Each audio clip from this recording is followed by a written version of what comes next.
These colons over here are from Benguet. The first time I get my hands into these lovelies, I never really thought that these ones are hybrid lovely rose. Really guys, at least before my eyes. I was really wondering about the idea of this one before until it grows more leaves and appears just like my hybrid lovely rose that I grows here from a while ago. I have grown much lovely rose already and some of them died actually. This one looks more stressed than the ones that I have. Little have changed actually in their appearance. It looks more like a hybrid lovely rose now than before I got them. The first time I got them.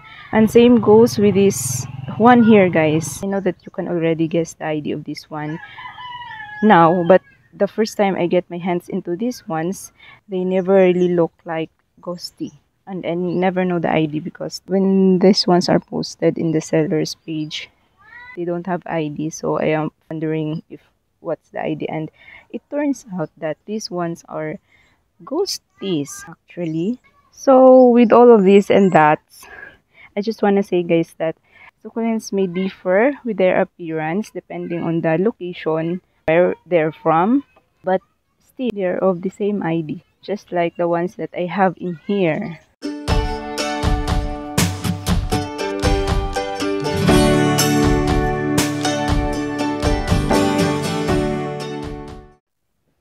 Lush ito dati guys, pero naano siya, pinaulanan ko kasi, pati yung dito na bulok siya. Tapos dahil siguro sa malalim itong recycled pot na ginamit ko, ang pinagtamnan ko ay old na sira ko na blender. Binutasan ko lang siya para magkaroon ng draining holes. Siguro dahil sa malalim, kaya nung umuulan, hindi masyadong nakapag-drain at naipon yung tubig at yun, nabulok siya. Ito parang ano na rin ito, kailangan na rin niyang i-cut kasi mukhang bulok na rin ito dito kaya nagkaroon siya ng mga aerial roots. Meron na rin naman siya mga babies na lumalabas dyan guys. Nakaka-recover na siya. Inalis ko na siya doon sa rain or shine area ko. Pakita ko lang yung mga ghosties na iba ko. Ayan, ito yung mga ghosties ko. Pareho yung color. Kapag nag-mature ito sila, meron ka rin makikita na parang mga lines dyan sa gitna na part. Gaya ng itong ghosties na isa ko. Na galing sa Maymay Sinis Benguet to galing guys. Ito kay Maymay Sinis Benguet to galing. Ito naman ay binili ko sa parang taga Bulacan lang yung pinagbilhan ko nito guys. Yung garden niya ay nasa Bulacan at hindi from Benguet. Kaya siguro iba yung kanilang itsura. Pero mostly na makikita mo ng mga ghosties ay ganito talaga ang itsura guys. Ipakita ko sa inyo yung picture nung first na natanggap ko ito. Or yung bago pa lang ito sa akin. Ipakita ko sa inyo yun. Na hindi talaga siya itsurang ghosty. Ewan ko lang sa inyo. Pero para sa akin, hindi siya itsurang ghosty. Kasi nga, ito yung basihan ko ng ghosty. Ayan. Medyo mataas. Yung leaves, although yung kulay niya is medyo magkakaiba din guys. Kasi ito nung dumating ito sa akin, yellow ito eh. Hindi masyadong pinkish. So, yun. At ang ghosties ko ay parang pa-orange na rin siya. Meron din akong leaf propagated na ghosty dito. Yan. Ito siya. Ano na to siya guys? 2 years na ata. Pero dahil sa yung pinagtamnan ko sa kanya ay napaka-shallow at kunti lang ang soil. Hindi siya masyadong lumaki. Buti na nga lang noong nilagyan ko siya ng fertilizer na Osmocote. Pangalawang lagay ko na fertilizer ito. Nutricote naman yung nilagay ko. Buti na lang at nung nilagyan ko siya ng fertilizer ay nagkaroon siya ng babies. At yung mother ay hindi talaga lumalaki. Parang pa-bonsai na siya guys. Pero bala ko itong itabi dito. Yan. Pag-isahin ko sila guys. Dito ko na siya itanim para lumaki naman ito ng mabilis at mayroong katulong itong isa dito na magsipsip ng water kasi nga napakalalim ng pot natin. Oh. Ayan ang gagawin ko. Tapos ito ding mga lovely rose ay gusto ko silang itanim sa isang pot guys. Yun sila lahat. Ito ay galing sa yung nakalagay sa common pot kasama ng mga lola. Kaya lang, tumaob yun guys. Kaya nag-decide ako na i-separate ko na lang siya. At isama dito sa mga lovely rose na kapareho niya. Para iisang pot na lang sila. Unahin na natin itong malaking lovely rose. Pinatong ko lang ito dito guys kasi nga bago lang kasi tumaob yung kakataob lang nung pot na pinaglagyan nito. Kaya para hindi naman ma-dehydrate yung kanyang roots ay pinatong ko siya dito. Pansamantala sa pot. Malalim ata masyado. Dagdagan ko lang ng soil.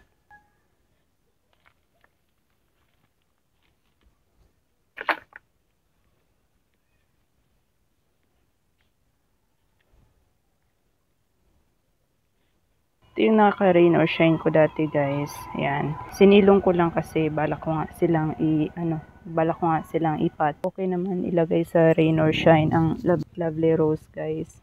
Nasagi ito ng pusa. Kaya sila na lagas yung mga dahon. Propagate ko na lang.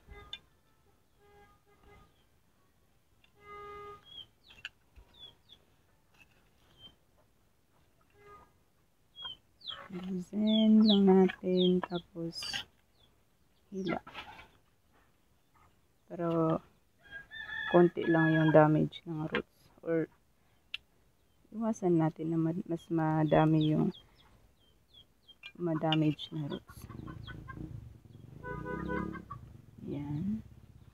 Malaki ito masyado ang pot natin guys. Pero yun kasi yung idea na gusto ko.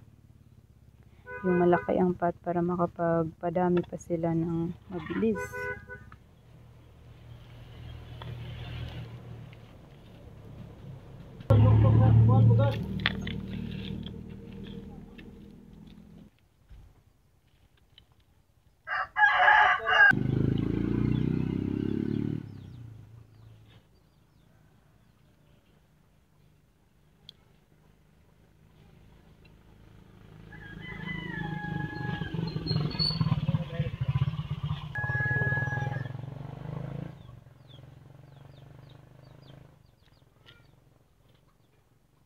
Ang wagas sa leaves.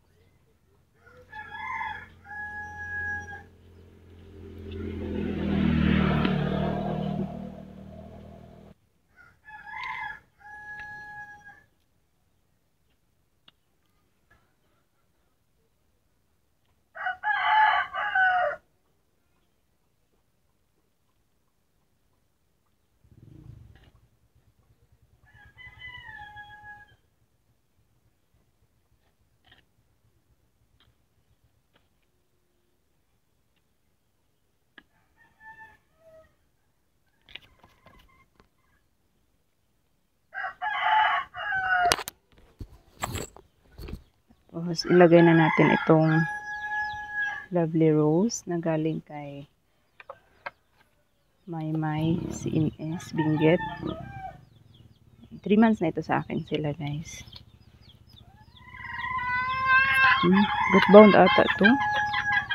Nakuha ko ba sila ng buo? Try ko lang kung makuha sila ng buo.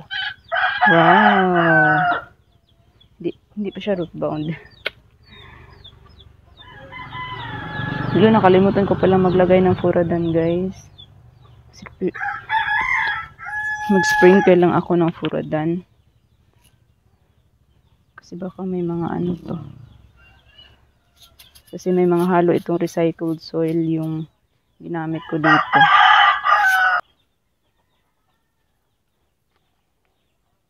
Dami palang dry leaves.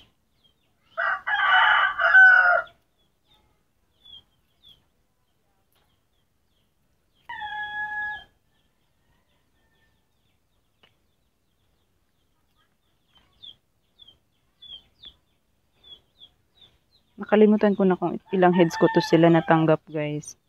Para kasing kumapal na sila. Parang 4 lang ata ito. Tapos nadagdagan na. Ilan na ba? 1, 2, 3, 4, 5 heads. Na lovely rose.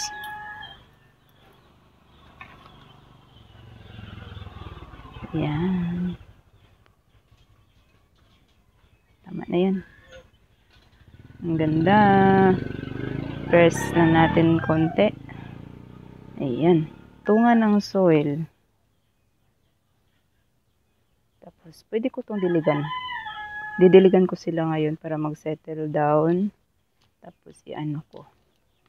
Bala ko kasi ito silang ilagay sa rain or shine area, guys. Pag stable na, ilalagay ko sila sa rain or shine area. Ayan.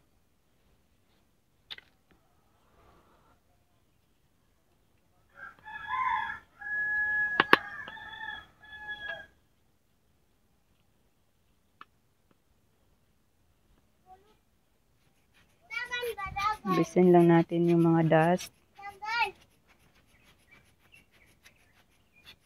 Yan.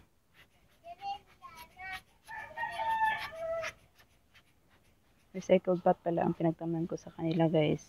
Ano ito siya, yung water container ng tubig. Proceed na tayo sa ghost key. Putulin na natin ito. Ay, nakabaon na pala. Hayaan na natin, ito lang yung alisin natin.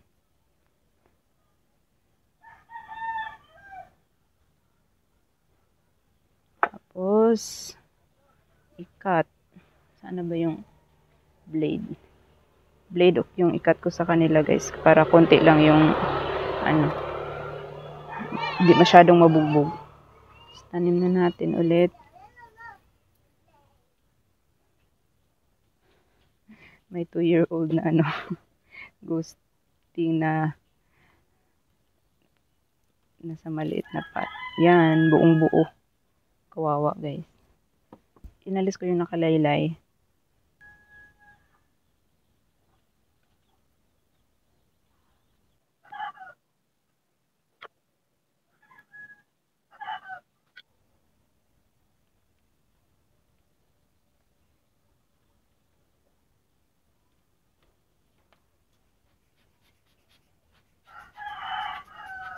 Gusto ko sana ilagay ng buo, guys. Kaya lang parang hindi kasya. Bawasan ko na lang yung soil nila. Sobrang tuyo, guys. Dapat sana dito araw-araw ang dilig. Pero hindi pa rin. Hindi ko ito nadidiligan ng araw-araw. Pabayaan nga. Bawas ng soil.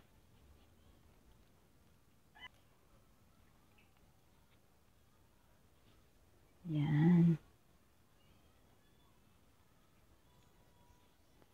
Dagdagan natin ng soil.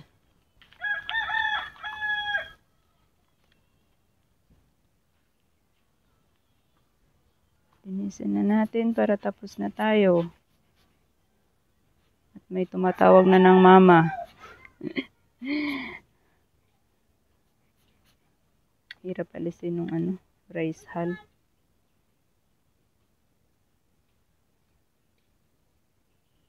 Arte natin dito. Sira pa rin naman yung farina. Yan.